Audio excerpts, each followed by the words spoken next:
So the question is asked, why should I believe in God? Well, I have a few reasons. First of all, you're a moral person. Whether you like it or not, whether you say that objective morality is true or that it's false or a socially constructed thing and it's just subjective, you're a moral person. Because if I were to take money out of your wallet, you would say, give it back to me, that's mine. You make moral claims when things happen around the world.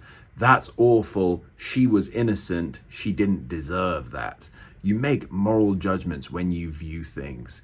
That means that you were built inside of you. You know, as sure as you are in existence, you know that there is a moral absolute of right and wrong. It's not just subjective. And with that being said, there certainly is a mind that defined it. It's not just a material world. We're not just a brute fact, but rather there's something deeper for us to aspire to. Okay, Matt, but why believe in God? Why believe in a personal God? Well, there's wonderful evidence. If we look around the world, if we look at life, yes, there's difficulties and suffering and evil, but there's also a great deal of functionality in this world. I mean, the air that happens to be floating around us is perfectly what we need. We have these balls in our heads that help us see wonderfully. There's a great deal of goodness in this world that is visible and objectively good. When you see two people who are estranged being reunited, or you see the birth of a baby for a couple that have been struggling to conceive, man, that's objectively good. You love to see that. When you see a child be taken care of and comforted by a parent, you see the goodness in that. That is objectively good. And again, this points us towards a source of goodness. Okay, Matt, but why Christianity? Why do you believe God is a person? Why do you believe in Jesus Christ? Well, there's two real reasons. One, with the evidence we've been shown historically, archaeologically, if we just grant the minimal facts that we know surrounding the resurrection, we know that Jesus Christ existed. No good historian really denies that. Even Christian skeptics like Bart Ehrman will grant that.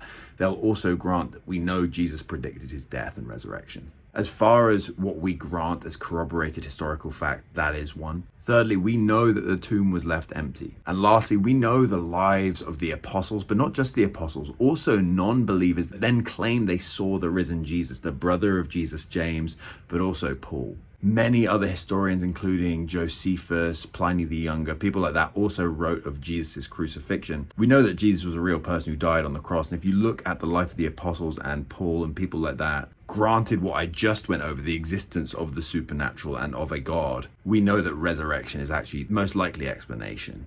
But more than that, probably the best evidence and the reason I actually became a Christian is because Jesus Christ solves the very problem that plagues my soul. The problem that I spoke about earlier. We're moral beings, but I have no way of actually satisfying the moral obligation that I feel in my heart. We all know, if we're honest, that yeah, even if we say, I've tried my hardest to be a good person, that statement in and of itself is an admittance of guilt. I've tried my hardest to be a good person implies you failed.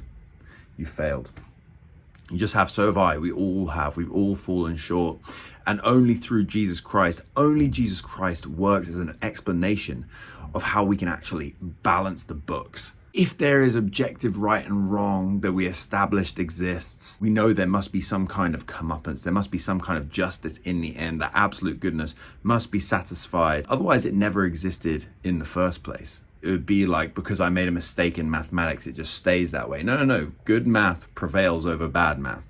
The same way absolute good is going to be satisfied if it exists. There is a personal God, the God of all goodness, and he actually put on human flesh and came down to satisfy goodness within you, to fulfill what you couldn't, but he also took the punishment that he didn't want you to have to take. There are plenty of reasons for you to believe in God, but the best one is because what Jesus Christ did for you on the cross was a personal love letter to you saying, I love you and I will die for you.